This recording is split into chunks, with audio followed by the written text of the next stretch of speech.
the Rattling Reservoir. You're gonna love this.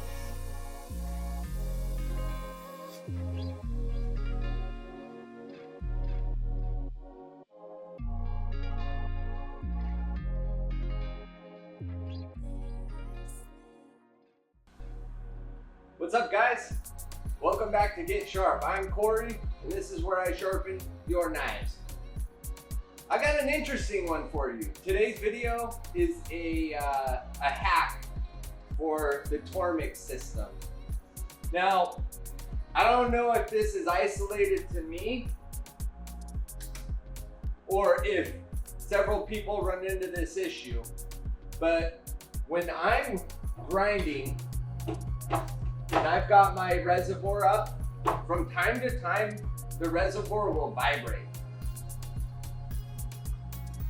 It's not terrible, but I don't know, it's just one of those things. It's like, why is it vibrating? And you're always wondering why. And after months and months and months and months, you're still wondering why. Today, I was getting ready to film a little project we're about to embark on. And I was like, I should look at this real quick and see if I can solve the vibration. I got good news. It's solved. And I've got even better news. It's super cheap to solve. So I'm gonna go ahead and pull you in and we'll check that out. You hear humming in the background. We've got a 1500 watt generator running right now. July 5th, middle of the summer, perfect weather in Seattle right now. I mean, this is like, if you're looking for a place in the world to go visit, this is the spot. It is absolutely perfect outside. Why does the whole neighborhood not have power? Why are 1,200 people without power? I don't know. Might have something to do with Snohomish Public Utility Department not reinvesting profits into securing and bulletproofing the power grid. Just saying. This happened last summer too. I think it was August. Just a regular day, I get a call from my wife. The power went out, and that year we had just gone through a whole 6 days, whole 6 days in the middle of fucking winter with no power, in like limited communication. Our mayor, shout out to Joe Marine. I mean, he was out there giving updates, but his updates were, we're not getting any timelines or anything from the county, the utility department. They don't know. And yeah, if you own pets, if you've got a baby, I mean, that shit, you got a business, that shit sucks. You know what I mean? We're running a business, we've got fish, we've got birds. It's just not a good situation. So anyways, we dug in for that 6 days, and we made it. And it sucked. It was just a terrible experience. My wife's business lost money. And you know, you can be the person that sits back and bitches, or you can do something about it. I tried to do something about it. The PUD commissioner at the time, zero response. You know, submit a complaint kind of a deal. I did not vote for her, by the way, on the last election. So I didn't vote for her. I guess that's my way of getting back for what it's worth. Power goes back on, life goes back to normal. That summer, 6 months later, another day like today, power goes out. I'm driving home to, you know, help. We've got $800 worth of food in the fridge. We've got pets that require heat. Like, I gotta get smart, I gotta get busy. So I'm driving through the neighborhood, I see PUD, and I pull over and I'm like, hey, what happened? And he said, well, everything underground in this area is like ancient. And we don't know yet, but we speculate that it's just something corroded, or, you know, it's just old. So we need to go down and fix it. I'm like, oh, do you guys have a plan to like replace the antiquated, the old rotten system? Well, no, we're just gonna go down and we're gonna find where the issue is and fix that. people before profit. When it comes to healthcare, power, energy, that's my philosophy anyways. Okay, so that same day, I ran down to Home Depot and purchased a DeWalt 1500 watt. It's 1500 or 1800 watt system. Ran home. You know, that shit's not plug and play. It took me a couple hours because I got no experience with it to get it up and running. Get it up and running, that's half the battle. The other half of the battle is knowing how to work the breaker box to make it work.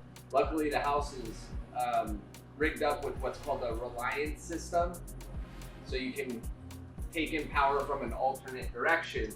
So generator's running, power cord plugged into the house, everything seems fine.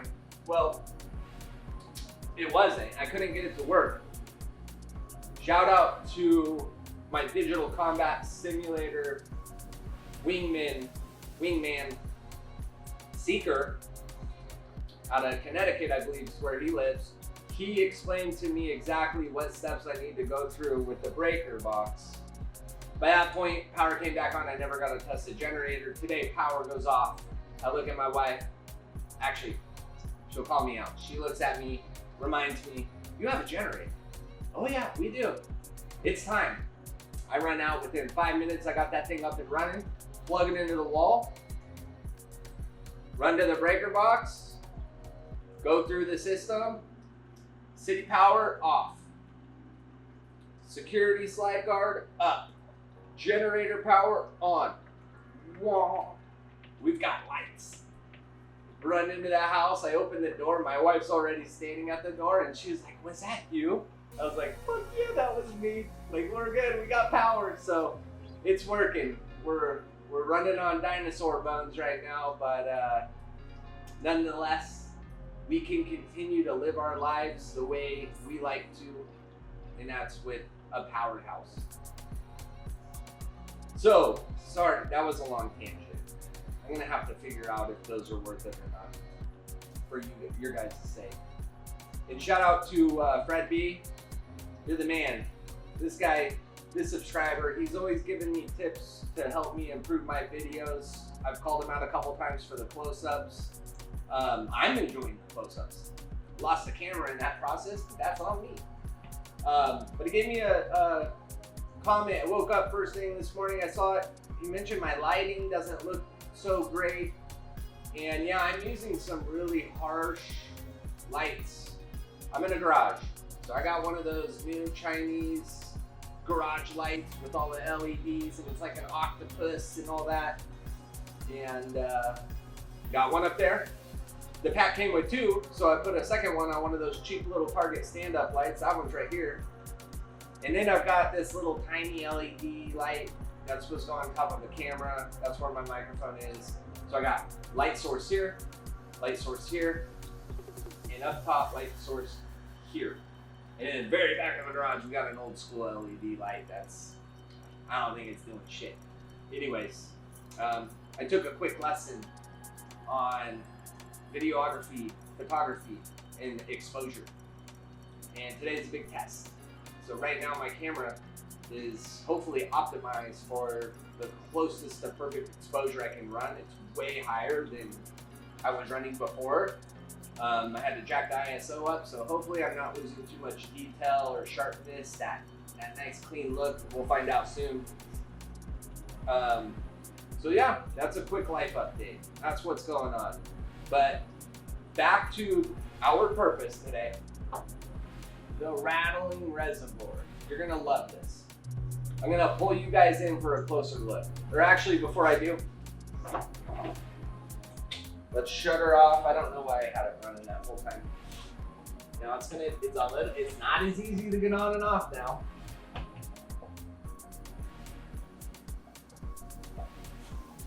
I guess I probably should have waited a couple days before making a video. I literally did this 30 minutes ago.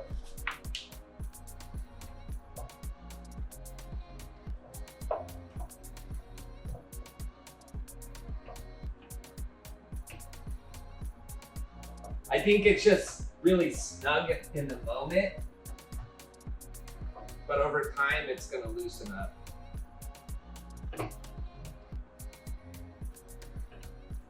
Okay, I got this back side to loosen up.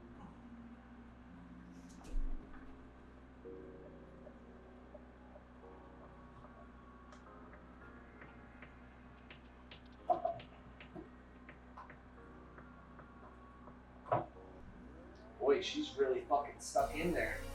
Guess that's why she's not rattling anymore.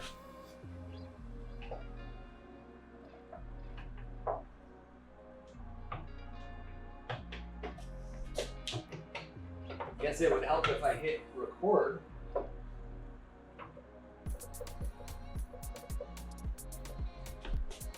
Anyways, forgot to hit record. Take 2. I was just saying, I wasn't sure how long it was gonna take me to get the tray off. Back in my head, I'm like, this camera overheats a lot quicker than my old one. So I went and shut it off to work it out. Shut off the camera, come back, boom, comes right off. Of course it does, right? So anyways, I don't need to show you how to take it off after you do this hack, because it just, you'll see over time, it's gonna get easier. Anyways, I took my tray off a moment ago, and I poured out all the water back into my clean water reservoir because what was in there was clean. And let's go ahead and put this bad boy on the workbench and flip it over and bring you guys in for a closer look. All right, so this is the back of our, the underside of our reservoir. And if you see here, there's these 2 little notches, and these are for the reservoir lift foot. You got one here, and you got one here. The feet of the reservoir go through this slot here. This here is one of the reservoir feet I was just describing a moment ago. There's 2 of them. Now, when I insert my reservoir tray, there's a tiny gap. See how this moves? But there's enough weight on the right side to where it sits primarily right here. But for one reason or another, when we're grinding, this thing's rattling. Do this hack, so stay tuned.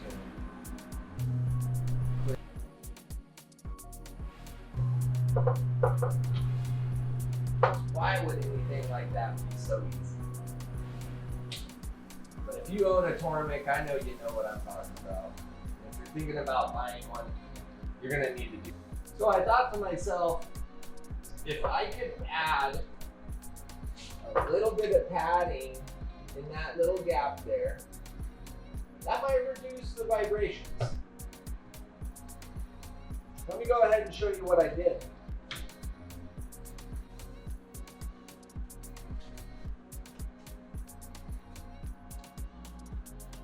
So my idea was, with this little area here, what if I put a pad in there? What's that gonna do? Maybe that'll absorb some of those vibrations for me. And in hindsight,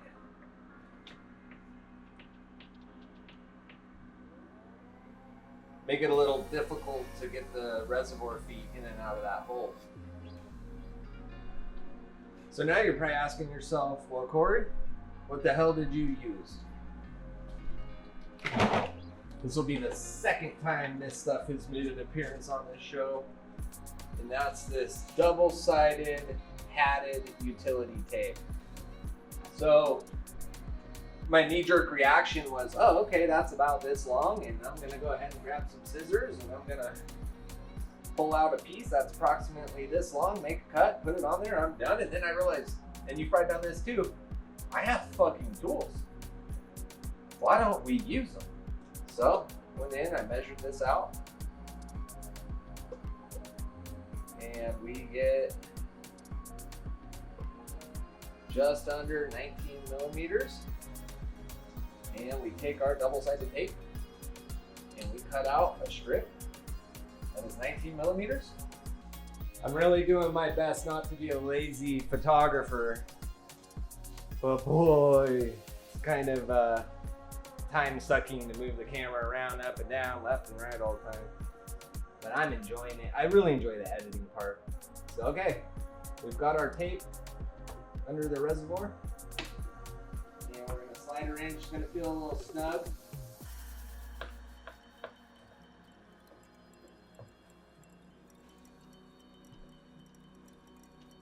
All right, so just kind of working through things here. Moments ago, you saw that this tape reached from here all the way to here. And what you're gonna do is you're gonna just do a 17 millimeter size cut. So 17 by 18. 17 by 18. And what this is gonna do, this is gonna allow the little foot gripper to pass through here with ease and then find itself resting right here. And you're gonna be able to get on and off and slide into things. And the easier we can slide out of things, the better we feel, the happier we are with life. So in and out. Let's take a look at what that looks like.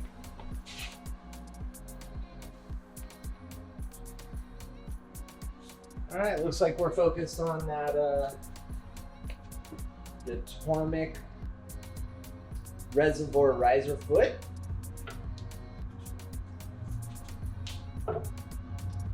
Slides in way easier now.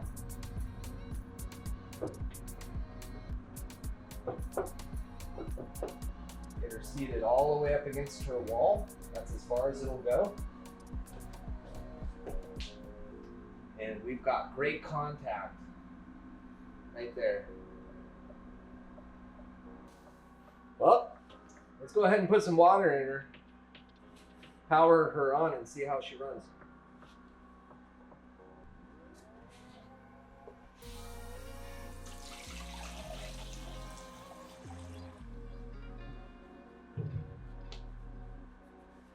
I always put too much water in it. Look at that.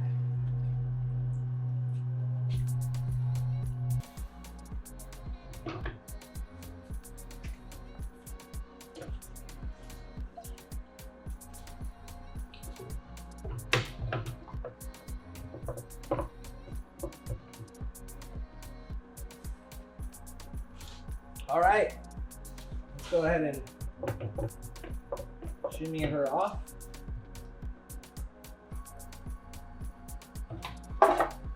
Off, back on. The more times we do this, the more the little piece of double-sided utility tape will get molded to the shape of that foot. It should get easier over time. Turn her on, rise her up. No more vibrations. I'm gonna pull the mic in for this one.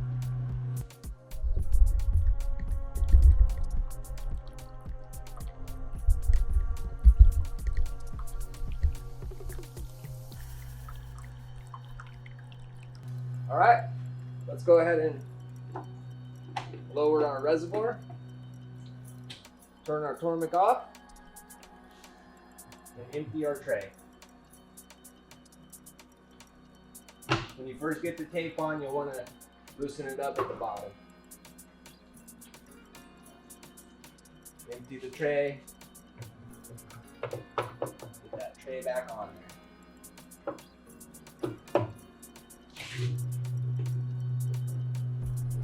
No more ugly vibration.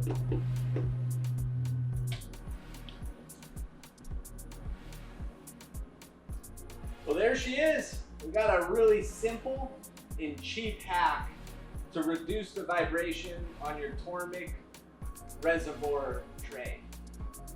And if you enjoyed this video and want to see more Tormek or sharpening tips and tricks and hacks and whatnot, this is the spot for you. I'm Corey, this is GetSharp. Don't forget to stab the like button and don't forget to subscribe for the next show. All right, I'll see you later.